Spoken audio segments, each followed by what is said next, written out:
오전에도 광고 시간에 말씀드린 것처럼 이제 내년 8월을 목표로 해서 18차 단기 선교를 다시 해보고자 하는 그런 마음들이 우리 장로님들이 공감대가 형성되어졌습니다. 참 감사한 일인 것 같습니다. 제가 중학생, 고등학생 때만 하더라도 정말 전국의 몇몇 교회들이 이제 선교의 사명을 주목하고 선교하는 일들을 시작했습니다. 그럴 때 전국 모든 교회가 박수를 쳤냐 하면 그렇지 않습니다. 먹고 살기 힘든데 무슨 해외에다가 돈을 갖다 퍼준단 말이냐. 그때나 지금이나 결국 선교를 하게 되는 것은 외화가 나가게 되어지죠. 우리나라는 자원도 없고 또 뭐 가진 것 없어서 결국 사람들 인재에 의해서 외국으로부터 돈을 벌어 들여야 살아남을 수 있는 나라이지 우리나라에서 그냥 내다 팔 것은 아무것도 없잖아요. 그러니까 아마 꽤 오랜 세월 동안 해외여행은 아무나 가지도 못했고 또 외국 돈, 주로 달러를 얘기하죠. 달러를 가지고 나가는 금액도 한계가 되어져 있었습니다. 이제 그런 정서가 있다 보니 우리나라가 무슨 먹고 살기도 좀 어려워 죽겠는데 해외 선교를 하느냐. 또 그 못지않은 만만치 않은 반론이 한국 내에도 어려운 교회, 어려운 사람, 지금도 굶어 죽고 구제하고 도와줘야 될 사람이 정말 많이 있는데 그들이라 도와야 되지 그들은 제쳐놓고 무슨 해외 선교를 하느냐.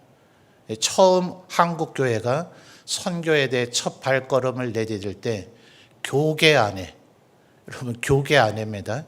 우리 교회 사람들, 일반 사회에서야 교회가 선교를 하는지 뭘 하는지 그때 초창기 때는 알지도 못했고 관심도 없었습니다.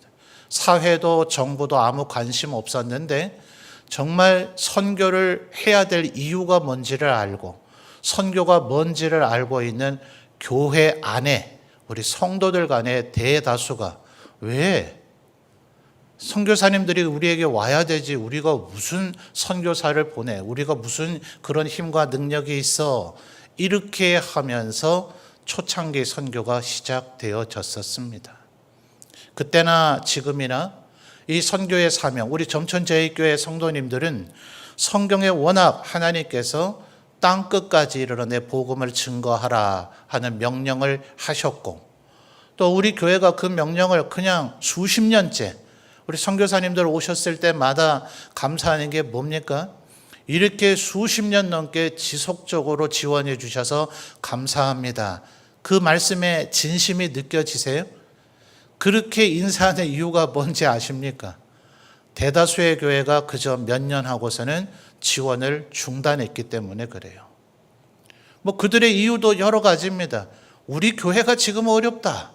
우리 교회가 자꾸 교세가 위축되고 교회 예산도 자꾸 줄고 교회 안에 쓰임도 많은데 거기에도 넉넉히 주지 못하는데 뭐 이런 알련 소리들 하면서 끊어버린 교회들이 워낙 많았었기 때문에 우리 교회는 선교사님들이 사실 사역의 열매가 하루아침에 나오지 않는 것들이 굉장히 많습니다. 그래서 막 선교 보고를 해라. 그 보고에 왜 저기 실적이 능력이 업적이 왜 없느냐 뭐 별의별 얘기들을 해서 선교사님들의 마음을 정말 아프게 했던 교회들도 많아요. 근데 선교사님들이 이제 장로님들 앞에서까지 하는 얘기와 또 목회자인 저 앞에서만 하는 얘기의 결은 조금 온도 차이가 있거든요. 우리 교회는 그런 얘기를 한마디도 안 해주셔서 참 감사하대요. 교회에 와서 선교 보고를 할 때 혹시 예민하고 아주 기억력이 좋으신 성도님들은 저번에 봤던 것 같은데 저번에 들었던 얘기인 것 같은데 왜 똑같은 얘기를 하고 계시나 열심히 하고 계십니다. 그런데 우리 국내에서도 그렇잖아요. 우리도 우리 주일학교 또 구역을 맡고 계신 분들 여러분 열심을 다해서 구역원들 돌보지만 때로는 구역 식구가 사라져버릴 때도 있죠. 구역원이 늘어나기는커녕 현상 유지가 안 돼서 마음이 아플 때도 있죠. 주일학교 맡고 계신 교사분들도 그렇지 않습니까? 연초에 맡겨진 아이의 2배, 3배, 10배 돼서 연말에 딱 하면 아주 내가 모범교사인가 이렇게 마음이 들겠지만 받은 아이조차도 사라져버릴 때가 있지 않아요? 국내 사역도 이렇게 어렵거늘 말도 통하지 않는 그 선교지에서의 사역이 얼마나 어렵겠어요. 그런데 우리는 지난 20년 혹은 우리 민족의 이 근대 수십 년간을 뭔가 업적 달성하는 분위기로 국가 전체가 살아왔잖아요. 요즘은 그런 얘기 안 하는 것 같은데 저도 어릴 때만 하더라도 제1차 경제개발 5개년 계획, 목표와 성과와 업적, 국가 전체가 이랬잖아요. 그러니 교회 안에도 부흥하는 교회만 살아남고 그렇지 않은 교회는 어느 순간 사라지기도 하니 선교사님들에게도 그런 것을 요구하는 교회들이 참 많았어요. 그러나 우리 교회는 그런 거 일체 묻지도 따지지도 않고 알아서 열심히 잘 사역해 주시려니 믿고 늘 기도하고 후원하는 것을 요동치거나 변화되지 않고 수십 년 계속해 주고 계시니 정말 감사하다. 선교사님들의 그 인사의 말 속에는 눈물이 젖어 있음을 느끼게 되더라고요. 그러니 우리 교회가 얼마나 참 하나님 앞에 축복받을 일을 하고 있는가. 초창기 때부터 이걸 왜 해야 되냐 하면서 안 하는 여전히 그때나 지금이나 전혀 선교의 사명에 주목하지 않고 여력이 없어서 정말 미자립교, 미래자립교회, 개척교회 이런 분들이 못하는 건 이해가 되지만 우리 교회보다 교세가 더 큰 교회들도 선교 사역을 지금 감당하지 않고 있는 교회가 죄송하지만 안타깝지만 더 많습니다. 그런데 우리 교회는 그때부터 지금까지 계속해서 이 선교 사명을 잘 감당하고 있으니 참 얼마나 감사한 일인가 하는 것입니다. 특별히 우리 교회가 다른 교회들보다 더 정말 힘을 다해 왔던 것이 바로 이 단기 선교죠. 근데 아마 우리 성도님들 가운데 이렇게 우리가 선교 사명을 감당하고 있지만 선교지를 가보지 않으신 분들이 여전히 더 많으실 거예요. 단기 선교라는 말에 사실은 좀 부담이 되죠. 내가 선교사라고? 그래도 우리 교회는 그동안 수십 년 동안 이런 이야기들을 워낙 많이 들어서 나는 보내는 선교사다, 또 혹은 기도하는 선교사다, 협력하는 선교사다. 이것까지는 오케이. 내가 얼마든지 지금 할 수 있고 해왔다, 하고 있다 이렇게 했는데 내가 선교사가 돼서 거기에 간다? 아무리 단기 선교라 할지라도 이 부분에 대해서는 여전히 부담스러운 마음들이 조금은 아마 다들 있으실 겁니다. 이 단기 선교 지금 많이 가자고 오늘 설교하려는 거 아니겠어요? 그죠? 그런데 진실부터 얘기를 해야죠. 사실 우리가 하고 있는 건 단기 선교가 아닙니다. 아무도 충격 안 받으시네. 다 알고 계시나요? 사실은 단기 선교라고 하려면 아무리 못해도 선교지에 6개월 이상은 체류해야 선교계에서는 단기 선교를 했다 이렇게 얘기를 합니다. 사실은 6개월도 아닙니다. 선교사님들마다 그 선교 단체마다 기준과 그 룰들이 조금 다르긴 한데 평균적으로는 3년을 한 텀 한 번 했다 이렇게 봅니다. 그래서 3년 정도를 선교 사역에 종사한 사람을 단기 선교를 감당했다라고 얘기를 하고 그 다음에 평생을 선교지에서 보낸 분들이 비로소 이제 장기 선교사 혹은 선교사라는 그런 직함을 갖게 되는 겁니다. 사실은 우리 교회가 그동안 해온 것은 아마 최장 단기 기간이 한 열흘에서 보름 그 어간이었을 겁니다.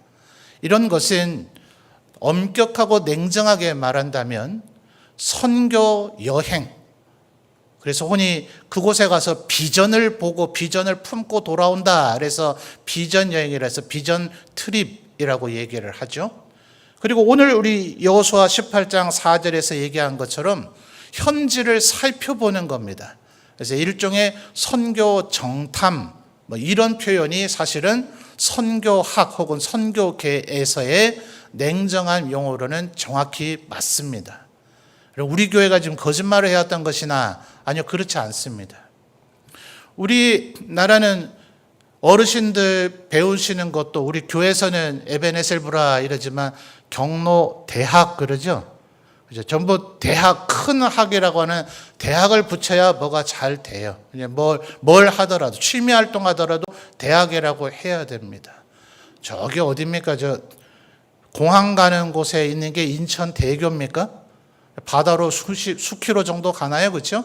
그런 정도 돼야 대교라 해야 되는 게 맞는데 우리는 동네 마을에 다리 하나 만들고도 무슨 대교라고 이름을 다 져야 되죠. 한국인들은 워낙 크게 조금 과장하는 걸 좋아합니다. 그러다 보니 모든 교회들이 3일을 가든 5일을 가든 열흘을 가든 보름을 가든 단기 선교라고 하자. 그래야 성도들이 동참한다. 누가 주창하고 누가 동의하고 누가 결의한 건 아닙니다. 근데 우리의 민족의 습성 자체가 그냥 단기 선교라는 용어를 써오기 시작을 했고 누구도 거기에 반대를 하지 않았기 때문에 그저 그렇게 의미가 이제는 변환되어져서 이것을 단기 선교라고 얘기합니다.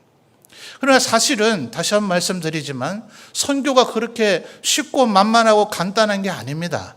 우리가 그냥 한번 가보자 이렇게 마음 먹어서 한 열흘 간다고 해서 그게 선교가 될 것 같으면 지금 전 세계가 다 예수를 믿어야 될 거 아니에요. 선교사님들도 목사가 되는 길이 짧으면 한 5년은 걸려야 됩니다. 길면 한 9년 걸려야 돼요. 학부인 신학대학을 나오거나 저 같은 경우는 일반 대학을 나왔습니다만 4년 신학대학 공부를 하고 신대원 3년을 공부해서 강도사 고시를 치고 우리 김도성 전사님 합격하셔서 이제 10월에 강도사 인허 직함을 이제 받게 될 겁니다. 그리고 나면 또 내년에 목사 고시를 쳐서 비로소 안수를 받습니다. 사실은 정규 선교사님이 되는 과정도 목회자였다가 선교사가 되는 경우 평신도이신데 훈련 과정을 이수해서 선교사로 파송받는 경우도 이와 비슷한 과정을 거칩니다. 근데 우리 성도들에게 그걸 요구하는 게 아니에요. 여러분에게 3년 동안 훈련 받고 선교 갑시다 이게 아니고 그래서 사실은 선교 단기 선교라고 말하기보다는 선교 정탐입니다. 그러니 여러분 절대로 마음에 부담 갖지 말고 내가 지금 영원토록 가는 선교사도 아니고 6개월 가는 선교사도 아니고 또 3년 가 있는 선교사도 아니고 엄격하게 말하면 가서 비전을 보고 오는 것이다 라는 정도로 생각하고 마음에 한번 기도를 해보시면 좋겠다 싶습니다. 제가 손들어 보시라고 얘기하진 않겠어요. 해외여행 다녀오신 분들 많이 계시죠? 아마 이제는 가족 단위의 여행으로도 혹은 개인 여행으로도 해외여행을 많이 가시는 그런 시대가 된 것 같아요. 요 마음만 가지고 가서는 안 되겠습니다만은 그 정도 마음이면 충분합니다. 그동안 우리 한국교회가 단기 선교팀을 보내면서 너무나 의욕이 넘쳤던 나머지 선교사님들의 선교 현장을 오히려 더 힘들게 만들고 온 예들이 많습니다. 개교의 목회자가 선교 현장에 대해서 잘 모르는 가운데 과도한 의욕이 있는 거예요. 또 선교를 이끌어가는 선교위원회, 우리 교회는 주로 재정 집행과 관련된 위원회로 지금 꾸려져 가고 있습니다만 어떤 교회들은 그 교회 선교위원회가 몇 년 동안 계속해서 그 위원들을 하면서 그들이 선교에 대해서 정책도 짜고 기획도 하고 그것도 집행을 하게 됩니다. 그런데 사실은 그분들도 대부분 평신도셔요. 그러다 보니 담임 목사나 이 국내에서만 목회하는 목회자들 못지않게 선교 현장에 대해서는 사실은 잘 모릅니다. 그냥 선교사님들에게 들은 정보들에 불과하죠. 근데 때로 이분들이 열정이 너무나 넘쳐가지고 우리의 생각, 우리가 갖고 있는 정보, 우리의 판단에 따라서 가서 이번에 이렇게 선교를 해드려야지. 다시 한번 말씀드리지만 열흘에서 보름 동안 도대체 뭘 해드릴 거예요? 그러니 우리가 무슨 대단한 기획과 의도를 가지고 갈 필요도 없는 것이, 선교를 가겠다 하면 반드시 현지 선교사님과 조인하고 그분들의 의향을 충분히 물어야 됩니다. 우리가 가서 이걸 할게요가 아니고, 선교사님 지금 뭐가 필요하세요? 가장 지금 아쉬운 게 뭡니까? 저희가 뭘 도와드리면 될까요? 이런 것을 묻고 그분들의 요청에 우리가 응해드리면 될 일입니다. 여러분, 선교제에 필요한 게 뭐가 있을까요? 머릿속에 한번 떠올려 보십시오. 여러분이 지금 머릿속에 떠올린 거에 곱하기 100 하면 됩니다. 우리 교회 안에서 사역을 하는데 필요한 모든 것들 곱하기 100개가 선교제엔 다 필요합니다. 그러니까 여러분이 설마 이런 게 필요하겠나, 여기서 지금 굳이 답하고 제가 검증해 드릴 필요 없습니다. 제가 단언하건대 필요합니다. 그런데 문제는 이 모든 것을 다 하는 교회도 사실은 없죠. 왜 그럴까요? 전략적인 선택과 집중을 하기 때문에 그렇습니다. 우리 지역에 뭐가 필요한가? 우리 성도들이 갖고 있는 것이 뭔가? 성도들에게 하나님께서 주신 은사가 뭔가에 따라서 각 교회마다 집중해서 하고 있는 사역들이 조금은 다릅니다. 다른 교회 간혹 가보시거나, 이제는 우리 한국도 기독교가 들어온 지 제법 됐으니 조금 잘 믿는 집안들은 일가 친척들이 얼추 예수를 다 믿으시는 분들도 많이 계시죠? 명절 때 모여서 각 교회가 하고 있는 얘기를 들어보면 모두가 다 똑같습니까? 아니죠. 다르죠. 그 교회가 있는 지역이 어디인가? 그 교회를 구성하고 있는 성도들이 주로 어떤 분들인가? 또 그 지역의 필요가 무엇인가에 따라서 개교회가 다 다르단 말입니다.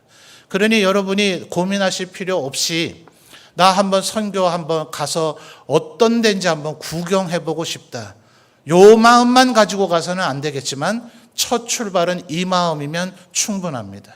그러면 이제 모집 공고가 나서 여러분들이 선교를 가겠다는 얘기가 시작이 되면, 여러분이 갖고 있는 재능과 은사가 뭔지, 여러분이 선교제에 가서 해드릴 수 있는 도움이 뭔지, 그것을 가지고 이제 장로님들 중에 이제 위원장들이 세워지시겠죠. 또 아마 우리 교육자들 가운데도 조금 스텝으로 책임자가 붙어야 될 것이고, 우리 장로님들께서 담임 목사가 가야 이 단기 선교가 잘 됩니다, 이러셔서 저도 가려고 합니다. 아무도 안 좋아하시네. 이렇게 반응 안 좋으면 안 가랍니다. 여러분들이 목사님이 가야 우리 갈 힘이 납니다, 이러면 제가 같이 가고요. 그러면 이제 우리가 선교사님과 연락을 해서 선교사님들에게 우리 성도들 가운데 이런 분들이 이런 것을 지금 하려고 하는데, 선교사님 이게 맞습니까?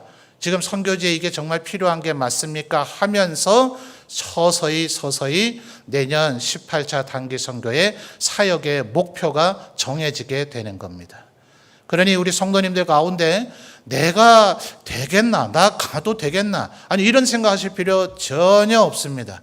자, 가슴에 손을 얹고 한번 얘기 따라해 보시죠. 내가 적임자입니다. 아멘. 다 따라 하셨어요. 구장 목사님 이런 거 잘하시던데 저도 보고 배웠습니다. 그러니까 이 자리에 선교를 가지 못할 분은 한 분도 없어요. 선교 다 가실 수 있는 분들이고, 하셔서 선교사님들을 돕고 선교사님들이 원하는 것, 그것만 해드리고 오면 되는 겁니다. 우리 교회 이제 올해 다시 점심을 시작을 해서 성도님들이 사람마다 입맛은 다 다르니 모두의 마음을 다 만족시켜 드릴 수야 있겠습니까? 죄송합니다만 목사가 먹는 걸 너무 탐해서 먹기를 탐하는 자인지 모르겠으나, 이번 주 구역은 뭘 만드실려나. 금요일 토요일쯤 되면 이런 궁금증이 있어요. 워낙 우리 성도님들이 다 음식 솜씨가 좋으시니까, 그죠? 똑같은 메뉴를 해도, 똑같은 카레를 해도, 똑같은 김치를 해도, 똑같은 오늘 비빔밥이었나요? 와, 아내가 그랬습니다. 그걸 다 먹으려고 얼마나 많이 담았는지 상상이 되시죠? 그러니까 사실 여러분, 우리에겐 너무나 익숙하고 평범한 음식인 것 같지만 어떤 이에겐 그게 정말 눈물 나는 음식 아닙니까? 선교지에 계신 분들이 이제는 뭐 세계가 완전히 글로벌화 되어졌다 그래서 우리나라의 식자재를 어느 나라에서든 얼추 똑같은 것 혹은 비슷한 것을 구할 수가 있는 세상이 되긴 했습니다. 뭐 우린들 아닙니까? 어떤 고속도로 휴게소나 식당 가서 잘 보십시오. 우린 지금 국제적인 음식을 먹고 있습니다. 원자재 보세요. 뭐 미국에서 온 뭐 페루에서 온 뭐 브라질에서 온 거 뭐 이건 뭐 그냥 전 세계 음식을 뒤섞어서 우리가 지금 먹고 있어요. 그러니 선교지에서 비슷한 것을 전혀 못 먹을 시대는 아닙니다만 그래도 우리 한국인이 절대로 부인할 수 없고 우리의 자부심이 뭡니까? 손맛 아니에요. 손맛.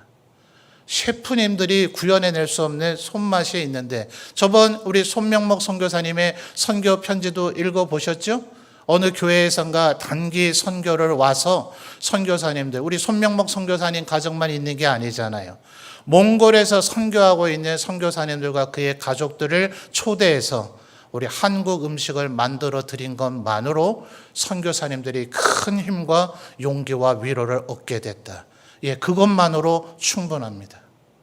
가서 우리가 대단한 영혼을 구원하고 오면 그 또한 하나님 앞에 크게 영광 돌릴 일이긴 하지만 우리는 어차피 얼마요?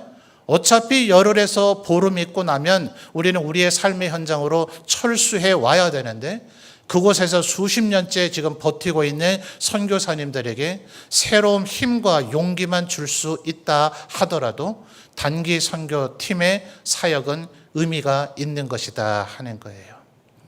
오늘 우리가 읽은 말씀을 보면 이미 5지파, 2절 말씀을 볼까요? 5지파들은 영토를 다 얻었습니다. 그리고 가나안 땅 안에 주요한 거점 도시 31개 도시는 이미 정복이 되었습니다. 사실은 대규모의 전쟁은 끝난 겁니다. 그런데 안타깝게도 7지파가 자기들의 땅을 가서 차지하고 살고 있지를 못합니다. 여러분, 이제는 선교 그것에 대해서 이제는 사실은 선교사님들이 안 들어가 있는 나라는 없습니다. 근데 우리는 이제 소위 단일 민족이라 그러잖아요. 학계에서는 이것도 사실은 세뇌된 것이다. 우리도 혈통적으로 또 뭐 여러 가지 유전학적으로 따져보면 우리 대한민국을 구성하고 있는 사람들이 단일 민족은 사실은 아니다. 근데 다행인 것은 우리가 동일한 언어를 사용하고 동일 문화를 향유하고 있기 때문에 우리는 그것에 대한 아무런 거부감이 없어요. 근데 대부분의 나라는 절대로 한 나라 안에 한 민족이 아닙니다. 그래서 지난 20세기에 대규모 두 번째 전쟁도 치르고 서구 열강에 전 세계가 식민지화 되어지면서 이제는 사실은 좋은 방법으로든 나쁜 방법으로든 선교사님들이 안 들어간 나라는 없습니다. 그런데 그 나라 안에 미전도 종족이 있는 거예요. 감비아에 교회가 있습니다. 그러나 감비아를 구성하고 있는 5개 부족 가운데 졸라 부족들이 아직 대부분 예수님을 모르기 때문에 신밀한 선교사님이란 존재가 필요한 겁니다. 5개 종족 가운데서도 졸라 부족은 메인 주류 종족이 아니에요. 오히려 소수 종족에 불과합니다. 전 세계에 이런 종족들이 많기 때문에 여전히 7지파가 땅을 차지해야 되는 것처럼 지금 단기 선교가 여전히 필요하다 하는 겁니다. 가서 뭐 해야 되죠? 자, 4절 말씀 다시 한번 볼까요? 너희는 각 지파에 3사람씩 선정하라. 내가 그들을 보내리니 그들은 일어나서 그 땅에 두루 다니며 그들의 기업에 따라 그 땅을 뭐 해요? 그려가지고 내게로 돌아올 것이라. 우리 교회 몇 개 구역인지 아십니까? 이제 현재는 19개 구역입니다. 지파당 3명이라 그랬으니까 우리도 구역당 3명에서 한 57명 가면 좋겠죠. 아무도 아멘을 안 하시네. 57명 가면 좋겠죠 했을 때 아멘 해야 한 30명이라도 갈 거 아닙니까? 저는 좀 많이 갔으면 좋겠습니다. 왜 선교를 가야 되는가? 저도 목회자잖아요. 선교적 마음을 언제 갖게 됐을까요? 아버지가 목회자이긴 했습니다. 심지어 제 부모님은 평안북도에서 월남하신 분들입니다. 이산 가족입니다. 가족들이 전 세계에 흩어져서 마치 이스라엘 사람들처럼 디아스포라로 살았던 사람입니다. 그런 집안입니다. 저희 집안이. 그런데 제가 선교적 마인드를 가졌을까요? 아니요. 내가 살고 있는 이곳이 제일 중요하다. 오히려 일가 친척이 다 흩어져 버렸기 때문에 내 생존에 대한 두려움이 더 큽니다. 가까이 삼촌도 없고 사촌도 없고 오촌은 구경해 본 적도 없습니다. 일가 친척이라는 개념 자체가 아예 없습니다. 모두 다 남들인 것처럼 마치 고아와 같이 저는 그렇게 자라났다 생각합니다. 그러니 저는 더더욱 내 교회, 내 성도들, 나와 지금 얼굴을 매일 보는 그 사람들만이 중요했지 선교에 대한 관심은 목사의 아들로 누누이 교육받고 자랐는데도 별 관심이 없었습니다. 선교는 여유 있는 사람, 집안이 떵떵한 사람, 팔촌까지 명절 때마다 보는 사람, 그런 사람이 하면 되지. 나는 이미 다 흩어졌는데 내가 뭘. 그래서 아마 하나님께서 저를 억지로 보내셨던 것 같아요. 교육자들이 많이 있었는데 선교 담당을 할 사람이 따로 그분이 가는 게 더 은사적으로나 또 앞으로의 비전으로나 맞을 것 같은데 이상하게도 담임 목사님은 저를 지목하셔서 태국과 중국 곤명을 다녀온 일이 부교육자 때 있었습니다. 그때부터 저는 선교는 반드시 해야 된다. 그래서 아마 하나님께서 저를 우리 점천제일교회로 인도해 주신 것 같아요. 그러니 여러분 모두도 한 번쯤은 가보시게 됐으면 좋겠습니다. 이곳에서 내가 선교사님을 위해서 기도하겠다, 선교를 돕는 자가 되겠다 하는 것과 선교 현장을 가서 보신 것은 정말 다릅니다. 여러분 좀 더 마음에 간절히 소망하게 되기는 지난 17번의 단기 선교 가운데서 우리와 함께 선교지로 파송됐던 우리 교회의 우리 다음 세대들 가운데 장기 선교사가 참 나오면 좋겠다 하는 그런 바람이 있기는 하나 그래도 어느 정도 선교 사역에 지금 종사하고 계신 분들이 계시죠. 또 선교적 마인드로 살아가고 계신 분들이 계시죠. 그분들이 섬기는 교회에서 저는 선교의 일꾼들로 이미 세워져 있다고 저는 믿고 있습니다. 그래서 여러분의 자녀들을 가급적이면 꼭 대동에서 보내주시면 좋겠어요. 대동에서 함께 가시든지 아니면 자녀를 보내주시든지. 여러분 우리나라에도 많은 선교사님들이 왔지 않습니까? 그분들 대부분이 순교하시고 돌아가셔서 서울에 가면 양화진이라는 곳에 모셔져 있다 하죠. 몇 년도에 태어났고 몇 살에 돌아가셨다. 연로하셔서 우리나라에 오신 선교사님들도 계십니다. 그런데 그 선교사님들 중에 적지 않은 분들이 우리들이 지난 17년 동안 보내곤 했던 우리의 중고등학생들, 청년들, 그 나이 또래의 선교지로 와서 목숨을 잃은 이들도 허다합니다. 여러분 그들이 우리 자녀들 죽으러 보내자는 건 아니죠. 그런데 우리의 자녀들이 가서 선교지를 보고 선교사님들의 삶을 보면 그러면 삶의 태도가 달라지는 자녀들 정말 많이 봤습니다. 다녀와서 당장 나 이제 선교사 될래요, 나 선교의 일꾼이 될래요 이렇게 안 하더라도 철이 드는 거예요. 이렇게 살아서는 안 되겠구나. 그저 게임이나 하고 부모님 속이려고 하고 공부하는 건 무슨 죽을 일인 듯이 살고 그냥 친구들하고 노는 것만 좋고 도대체 얘가 좀 인생에 대한 미래에 대한 생각이 있나 계획이 있나 간혹 부모님의 입장에서 볼 때는 그런 시각으로 애가 자라고 있는 것은 아닌가 하는 애다른 마음이 들 때가 있지 않습니까? 가서 선교지를 보고 정말 우리나라가 지금 얼마나 복받은 가운데서 내 집에 가족에 대한 부모님에 대한 불만족이 있었던 아이도 내가 지금 얼마나 호강하며 살고 있는가, 우리가 지금 얼마나 좋은 환경 속에서 살고 있는가, 또 선교사님들은 도대체 뭘 얻고자 저기서 저렇게 살아가고 계시는가를 보면서 아이들의 인생의 목표와 방향성 자체가 달라지더라 하는 거예요. 거기에서부터 우리의 일꾼들이 세워지기 시작한다고 저는 생각합니다.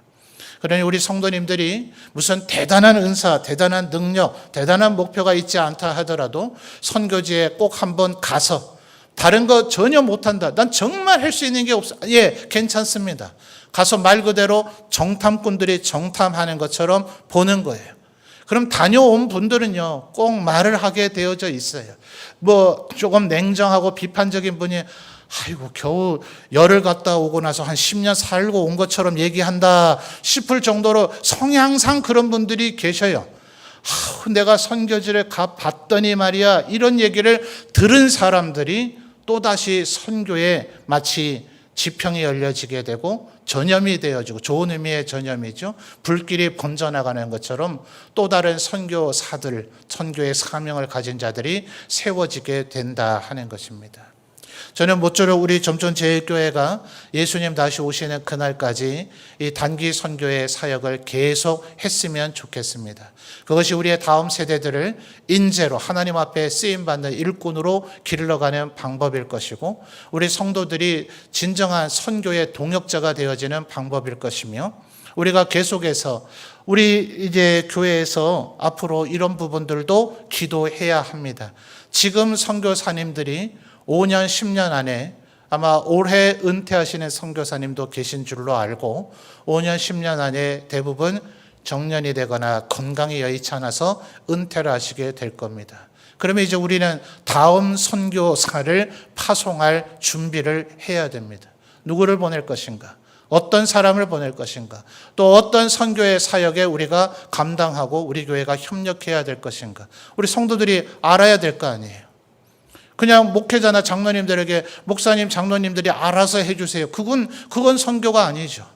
여러분들이 알고 선교는 이런 것을 해야 되는 것이구나, 이렇게 해야 되는 것이구나 하면서 함께 기도할 때에 우리가 예수님 다시 오시는 그날까지 하나님께서 정말 기뻐하시는 선교의 사명을 끝까지 잘 감당하게 되어질 줄 믿습니다.